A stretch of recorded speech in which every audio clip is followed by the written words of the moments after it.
Hi hello నమస్తే అందరికీ నమస్కారం. అందరూ ఎలా ఉన్నారండి? నేనైతే చాలా బాగున్నాను.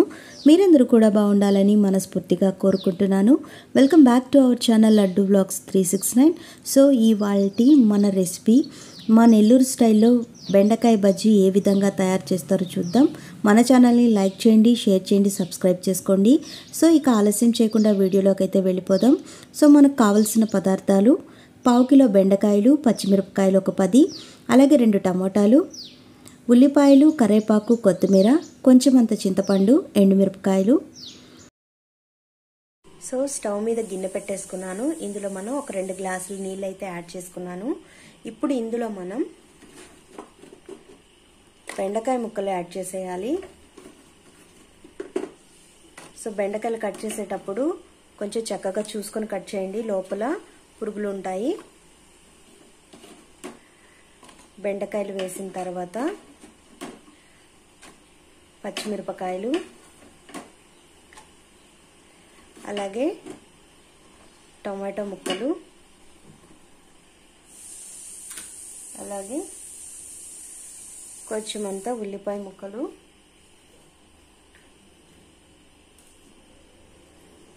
కొత్తిమీర, చింతపండు,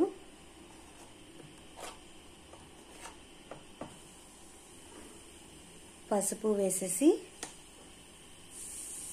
మనం మూత పెట్టుకొని బాగా ఉడికే వరకు, నీళ్ళంతా ఎగిరిపోయేంత వరకు ఉడికించుకోవాలి. స్టవ్ ఆన్ చేసుకుంటాను.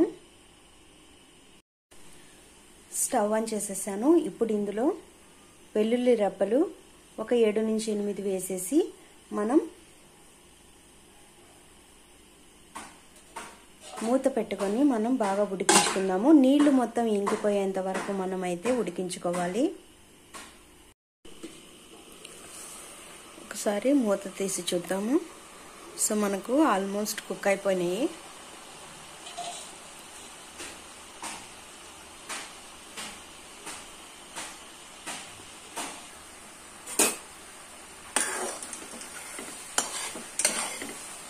చూసారా, ఈ విధంగా నీళ్ళన్నీ ఇరికిపోయేదాకా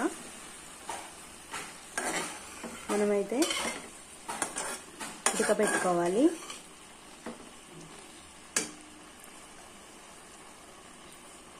సో మనం కొంచెం చల్లారనిచ్చిన తర్వాత పప్పు గుత్తితో ఎనుపుకుందాము.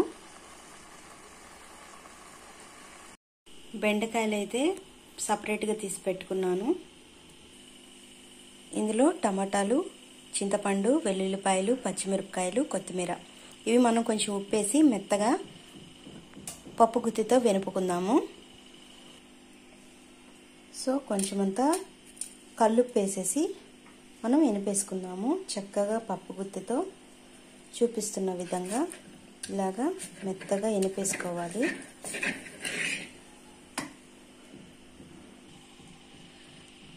మనం ఈ విధంగా అయితే పచ్చిమిరపకాయలు, టమాటాలు బాగా మెదిగిపోయే వరకు మనం బాగా ఇట్లా ఎనుపుకోవాలండి. సో మనం బెండకాయలు ఎందుకు పక్కన తీసి పెట్టుకున్నామంటే బెండకాయలు లేతవి కాబట్టి సో మనం వాటితో కలిపి ఎనిపేసామంటే మెత్తగా అయిపోతాయి, అసలు కనిపించవు. సో ఆ విధంగా కాకుండా ఉండాలంటే మనం బెండకాయలను అయితే పక్కన తీసి పెట్టేసుకొని, ఈ పచ్చిమిరపకాయలు అవి సరిగ్గా మెదగవు కాబట్టి వీటిని ఇలాగ చూపిస్తున్న విధంగా రుద్దేసుకొని తర్వాత మనం బెండకాయలు వేసుకోవాలి. సో ఇప్పుడు నేను బెండకాయలు అయితే వేసేస్తున్నాను. బెండకాయలు అయితే వేసేసుకున్నాను. ఇప్పుడు మనం మళ్ళీ పప్పు గుత్తితో బాగా కలిపేసుకుందాము. ఊరికే ఉడికిపోయాయి చూసారా. లేత బెండకాయలు తీసుకుంటే ఇలా ఉంటుంది, చాలా ఈజీగా మనకు కుక్ అయిపోతాయి. సో మనం కచ్చాపచ్చాగా అంటే రుబ్బనట్టుగాని దీన్ని ఒక్కసారి ఎనిపేసుకొని మీకు చూపిస్తాను. చూసారు కదా, మనం ఇలాగా వంకాయ బజ్జీ చేసుకున్నట్టుగా ఇలా ఎనిపేసుకోవాలి. సో నాదొక రిక్వెస్ట్ అండి, బెండకాయ అంటే ఇష్టం లేని వాళ్ళు ఇది స్కిప్ చేయండి. అలాగే బెండకాయ అంటే అలర్జీస్ ఏవైనా వచ్చే వాళ్ళు ఉంటే కనుక బెండకాయ మాత్రం తినవద్దు. సో ఈ బెండకాయ ఇష్టం లేనటువంటి వాళ్ళు ప్లీజ్ స్కిప్ చేయండి. బెండకాయ ఇష్టంగా తినే వాళ్ళకైతే ఈ కూర చాలా అంటే చాలా ఇష్టంగా తింటారు. సో ఇప్పుడు మనం నెక్స్ట్ ప్రాసెస్లోకి అయితే వెళ్ళిపోదాం. సో స్టవ్ మీద ప్యాన్ పెట్టుకొని ఆయిల్ వేసుకుంటున్నాను.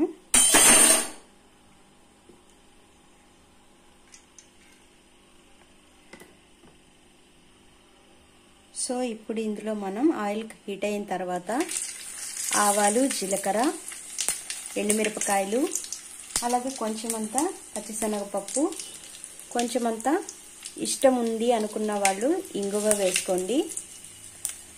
ఇంగువ ఇష్టం లేదు అనుకున్న వాళ్ళు స్కిప్ చేయొచ్చు.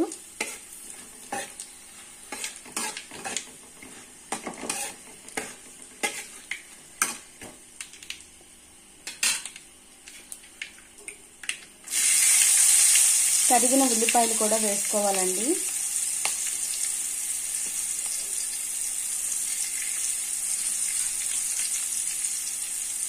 అలాగే కొత్తిమీర, కరివేపాకు కూడా యాడ్ చేసేసుకొని మొత్తం అంతా మనం ఫ్రై చేసుకోవాలి.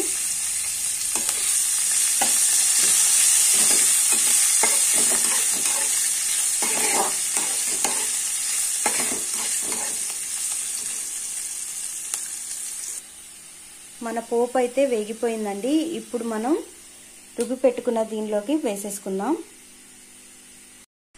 సో మనం పోపుని ఇందులో యాడ్ చేసేసిన తర్వాత ఇలా మూత పెట్టేసామంటే కనుక మనకు ఆ కర్రీకి స్మోకీ ఫ్లేవర్ అనేది పట్టి కూర అంటే రుచిగా అద్భుతంగా ఉంటుంది, అదిరిపోతుంది. సో ఈ విధంగా ఒక 2 నిమిషాలు ఉంచి తర్వాత మనం స్టవ్ మీద పెట్టి ఉడికించుకుందాం.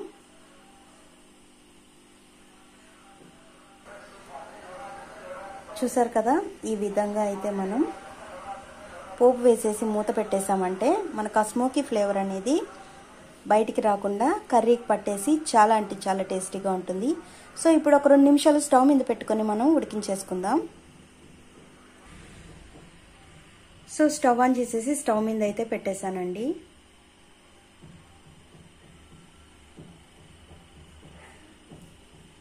ఇప్పుడు మనం కలిపేసుకుందాం కూర మొత్తాన్ని.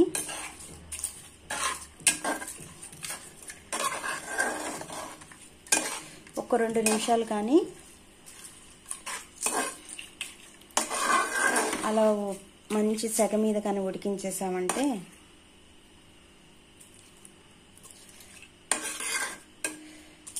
అదిరిపోతుంది. సో ఈ కూరలో మనం కానీ ఎండు చేప ఆమ్లెట్ నంచుకొని తింటే మాత్రం అదిరిపోతుంది.